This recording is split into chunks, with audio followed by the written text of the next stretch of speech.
Hey, listener, you're listening to another episode of the NeverFap Deluxe Daily. My name is Julius Reed. Get excited for another show. It's coming, baby!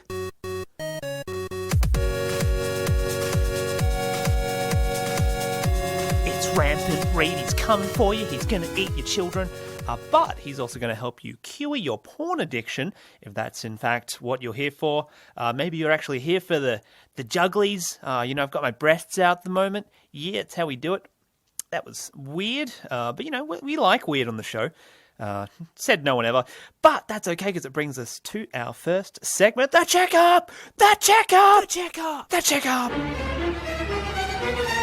That was a very aggressive checkup header right there.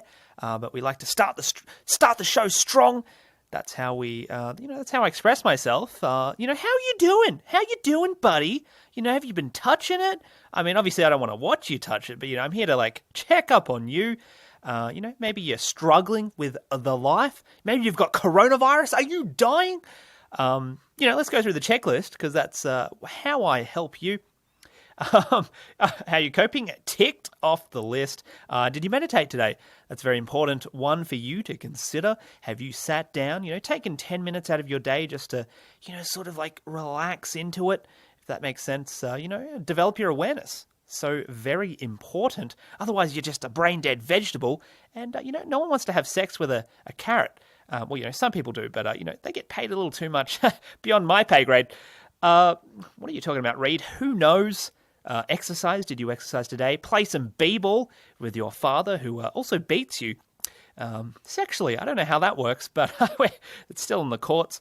And of course, did you remain calm today? That's very important. Obviously, not to the point of like a seizure where you're like, what's going on? But did you, just be where you? That makes no sense. But yeah, remain calm. Did you remain aware of your behaviors? That's a big one. Remaining aware of, things that trigger you, for example. That will help you get through your life, such as this. You're falling. Oh my God. And now hello? Who's there? I'm dead. I don't know where that sketch was going. I don't think it went anywhere. It was just a bit of a fail, really. But what's not failing? Me checking up on you, Daddy Dr. Reed. Helping kids of all ages from 3 up. The 2-year-olds, they don't really understand the Reed's rhetoric, but we get to them in the end. And of course, what are you going to do differently? Are you going to, maybe change some of your behaviors? Maybe you want to focus on something. Maybe you really want to focus on your health. I know it's a big thing, especially if you've been stressed lately and you haven't had time to go for a jog or lift some weights. That's what we're here to discuss. That's okay. That was the checkup. The checkup. The checkup, which brings us to the topic. The topic. The topic. That is the topic header, of course, followed by a lovely soundboard. Thank you, goat. Delicious goat. Petty goat. I think I meant like petting, but, it's actually a different word. We move on. To the topic. Today's topic is taking recovery one step at a time. That's what we're going to be discussing today. I guess I wanted to talk about this, so that you could have a better understanding of how to analyze and, identify your own behaviors. I think a problem that a lot of people have is that they don't know how to break things down. So, for example, they get too overwhelmed with their emotions and feelings. And, really this whole idea of taking things one step at a time is thinking iteratively, but also just being able to analyze things and break them down into their core elements.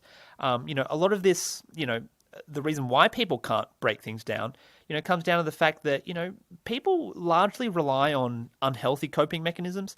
And a lot of these unhealthy coping mechanisms simply just do not simplify, and they just do not help you to think slowly. So, for example, getting really frustrated as a coping mechanism, that's like the exact opposite to breaking it down. So, learning to take things one step at a time is actually a direction towards learning healthier coping mechanisms. Getting frustrated, for example, taking things personally, that's not you breaking it down. That's you saying, okay, I'm gonna literally have this expectation to react negatively. And that just doesn't help. And in fact, it fuels the cycle of sort of judgment and, anger and frustration, and then you're more angry and that kind of thing. So what we really want to do is sort of take a step back and, in fact, think of how we can sort of take it one step at a time. How can we slowly calm down? So often the first step that's really helpful, when we're facing a difficult situation where we're failing to cope, is go, okay, I'm going to take a step back. I'm going to relax. Often even just identifying that you're being frustrated or that you're not coping is the very first step. And this is basically what awareness is supposed to help you with. So through meditation, you develop awareness. And then with awareness, you can actually have those moments where you're like, actually, you know what? I'm not coping very well right now. Let's try and do something differently. So that's effectively what taking one step at a time is, identifying behaviors and, addressing them with either new behaviors or, eliminating that behavior at all. When you're really frustrated, you don't have to be frustrated. You can literally just go identify, okay, I'm frustrated, and then simply dissolve and walk away. You'll be surprised at how effective that is.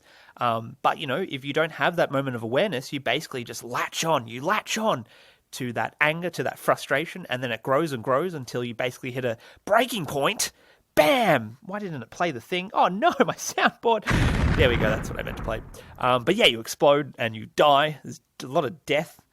So yeah, that's what it means to take one step at a time. It's about coping effectively, and when you're coping effectively, well, damn, your recovery becomes easy and you don't have these moments where you step on an IED and then your leg's blown off and then you're made into a motion picture.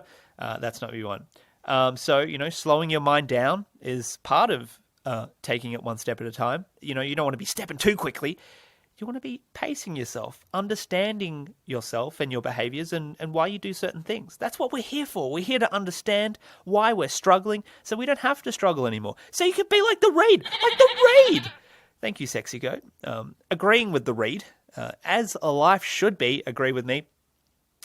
So yeah, that was the topic. Hopefully that helps. Take it, slow it down, buddy.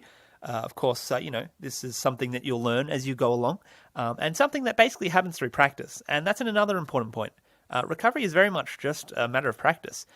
You just practice it every day. It's not so much an understanding. I mean, understanding helps, but if you're not practicing awareness, well, then you're not going to become aware, and you're not going to be able to catch yourself. And it's just going to be sad times. Sad times. Okay, maybe not that one. Not that one either. That's a cheer. No, come on, baby. Come on, baby. No, where's the sad music? There we go. Only took us about 800 buttons. Sad times for us all. But that's okay, because we have the viewer mail! The viewer mail! The viewer mail!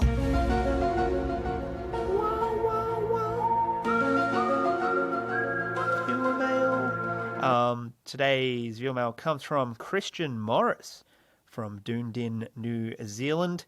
Thank you, Christian, for sending in this wonderful letter, full of letters, and it's in English, so I can read it. Thank you very much. That's something that I appreciate. It says, "Hey, Julius, you absolute mad dog." Already, Christian, great guy. Appreciate you for the support that the read isn't getting too often from family, friends. My wife beats me. What's the deal with that? What's the deal with that? Violence. So Christian says, blah, blah, blah, mad dog. I've recently developed a fetish for heart disease. My gosh, I can't believe I wrote this. Would you be able to record yourself eating a stick of butter? I'm willing to offer you a healthy cash sum. Well, I mean, what are we talking, Christian? $1, $3.50? You're willing to give me $3.50 to eat a stick of butter? Would you be willing to, offer a bit more if I were to, milk myself dry and then, turn that man milk into butter and then eat it live on television? Obviously, that last bit would be difficult to do, but, I've got a webcam, the read at pornhub.com. Get excited. Someone please don't create that. What if I, mix my semen into the butter, then would you be willing to, maybe drive my children to school, in addition to the initial amount, maybe some bartering going on there, Christian? I don't know what country you're from. Maybe you're one of those Amish people. You don't quite have the money, but you do have the services. Cart and horse. That's how we do it. Yes, that is it. That I don't know how they did that sound effect. Yeah. Oh, would I have to do it in public or in front of my mother? Christian, I mean, God damn it, Christian. What do you want from me? You sick bastard. I can't trust you. But yeah, just send me an email with an invoice and, it looks like we might be good to go. Of course, the standard 40% deposit, is mandatory for the read to get the butter out. And wide angle is also another 10% deposit for liability issues. Thank you for listening to the show. I don't know if that was refreshing for you. It was disgusting for me. But yeah, check me out on the socials or something. Facebook, Twitter, Discord, Reddit, Castbox channel. Email us. You've got a viewer mail, NeverFapDeluxe@gmail.com. Check out the website, NeverFapDeluxe.com. Of course, I do another podcast, Rise Daily. And have a safe day and you beautiful thing.